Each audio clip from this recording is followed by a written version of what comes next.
Yes, Electronica 2016 will also have a obsolescence day. Yep.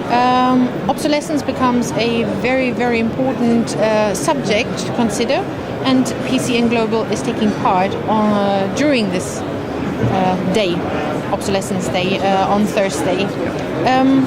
Yes, PCN Global has decided or has developed a system, an online software system to keep track.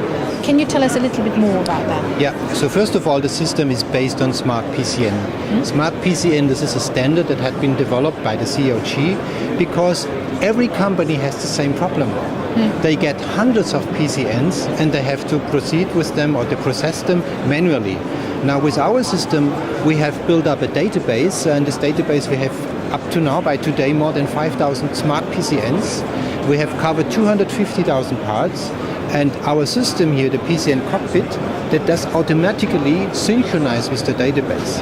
But the big advantage is that all the BOM data, the bill of material and the materials stay within the company, so nothing is given outside.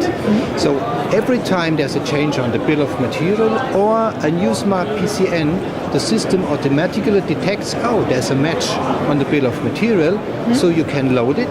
And there is no typing. All data related to the Smart PCN is automatically in the database, and you can immediately look at it.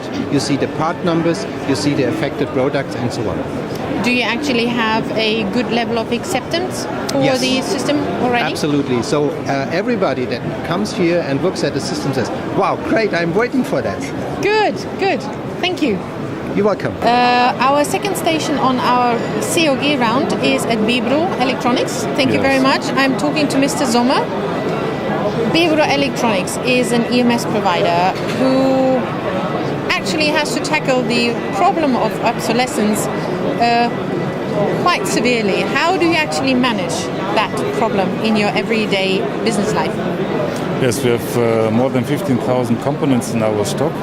And we get classified all these components in different classes, and we are checking these different components every 3 months, 6 months, 12 months via internet, and collecting the information about the components. So in the group you are actively working on developing a system that will help you keep track of those components. Yes, the problem we have today is to collect the information about the components. And there it would be help if we have a very good format for the PCN. So now at the moment we receive a lot of different formats, and that's difficult. So we are only able to hand them by hand. Yeah. And I think that's a problem for us. So a Smart PCN would be very nice for, I think, not only for us, for all the other EMS too. Yeah. Then fingers crossed. Okay. Thank you. Third station on our COG round, we are with Mr. Shipman. We are standing actually at the New Ways booth. New Ways, EMS provider, how do you tackle the problem of obsolescence? Yeah, we tackled the obsolescence management in this way that we divided it into 3 steps: reactive obsolescence management, proactive obsolescence management, and strategic obsolescence management.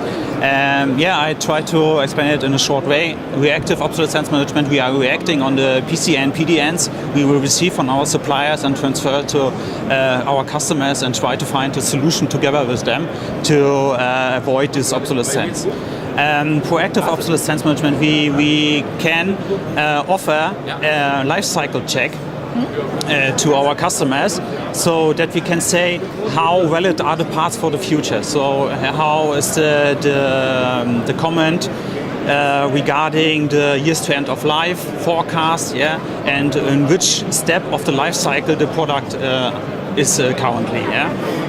And the strategic obsolescence management is quite the same like the proactive obsolescence management. We do it on the timeline in the engineering phase, so that we design in the most valid parts for the future. So Perfect.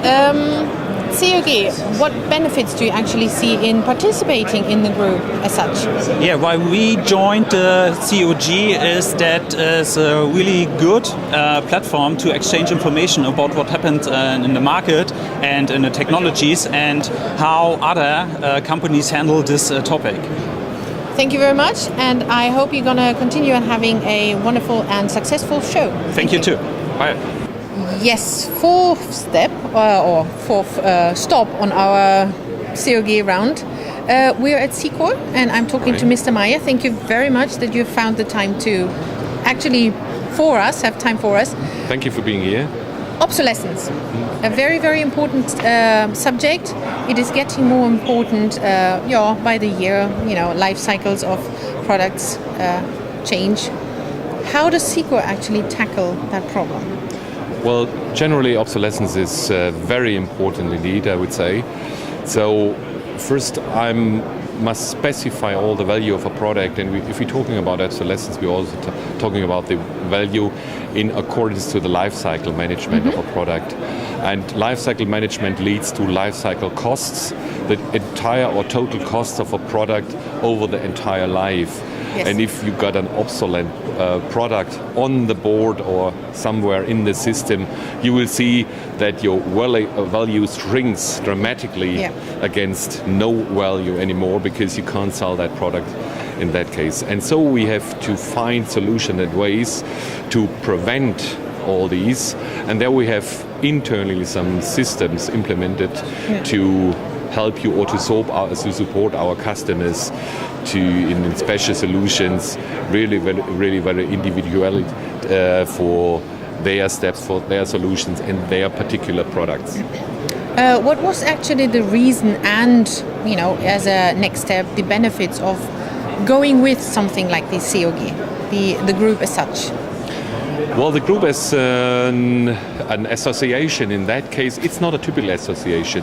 It's more or less, I would say, it's a whole like a campfire session. Everybody is discussing to each other, and everybody is seeking or supporting the team to find solutions, new ways, solutions. It's more or less, I would say, it's like Christmas and a nice family group. Oh, okay. Coming together and talking to each other. How are you doing? Where you're from? What is going? What is about your company, your solution, and so how did you have solved these problem?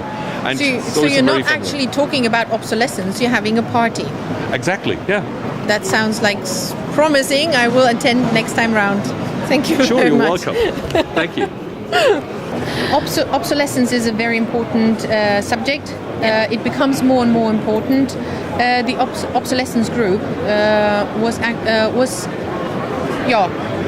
founded in a way to talk about, to find a platform to talk about this particular subject. Is there more awareness now? It's becoming a topic right now in the management, and that's our main aim for the future, to have the awareness that obsolescence management is a very big issue, but it could be a big issue if you take care of obsolescence management and you do it proactive, then you have a good perspective for the future. Right now, we do have a lot of new members which have right now a big issue, and then they start thinking, okay, what can we do for the next steps or the next years to solve the problem in advance. Yes. The obsolescence group, how many members do you actually have? How many member companies? I know that tomorrow you have arranged a little tour with 15 of your companies. How many are there actually in total? We do have 130 members, and we grow each year 10 or 15%.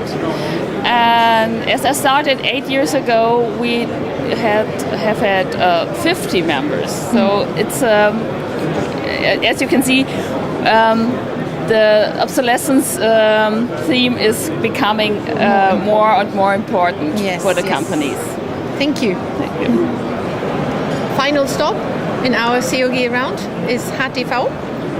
Thank you very much for having us here. Now, we talked to a number of EMS providers, we talked to the COG itself, but HTV is actually a provider of technologies to help people deal with obsolescence. What kind of technologies do you actually, or ways do you have to counteract obsolescence and obsolete products? Okay. The main thing is that we have a service called long-term storage or long-term conservation of electronic parts and components, and we are able to store parts for up to 50 years. And this is very unique because normally you only can store parts for 2 years, and it's a big problem to store the parts for the long term because there are a lot of different aging mechanisms which avoid such long-term storage. We are able to stop this aging, and we have a lot of also analysis methods to assure that aging is really stopped, and we give our customers a yearly service report and to show that everything is okay with the stored parts. I'm going on a limb here, but I assume that defense, military, and even aerospace and space agents or companies should be interested in your services as well. Yes. Is that Yes. correct? Now, obsolescence, the subject itself becomes more and more important with the shorter the life cycles of each component will get. Why was it important for you to be part of something like the COG? Yes, okay. The COG is very important for us because there are a lot of customers for us who need this service, because the long-term storage is also not only a part of a reactive obsolescence management, but also for a strategic obsolescence management, because reactive is always part of strategic obsolescence management. And you always have to store parts, because in any way your parts become obsolete, and you cannot avoid any obsolescence. Yes. So you actually do talk about, one of your the other member companies said, it's more like a Christmas party. You just eat and talk and drink and have fun. So you do actually work when you're having those quarterly meetings. Yes, because our customers or the members of the COG always have a lot of questions. Last COG meeting, I gave a presentation regarding long-term storage and the problems, risks according storage of electronic parts, and the members are really interested in this topic. Well, then good luck with the continuation of the business and everything else, and good luck with the show, and thank you very much. Thank you very much. Bye.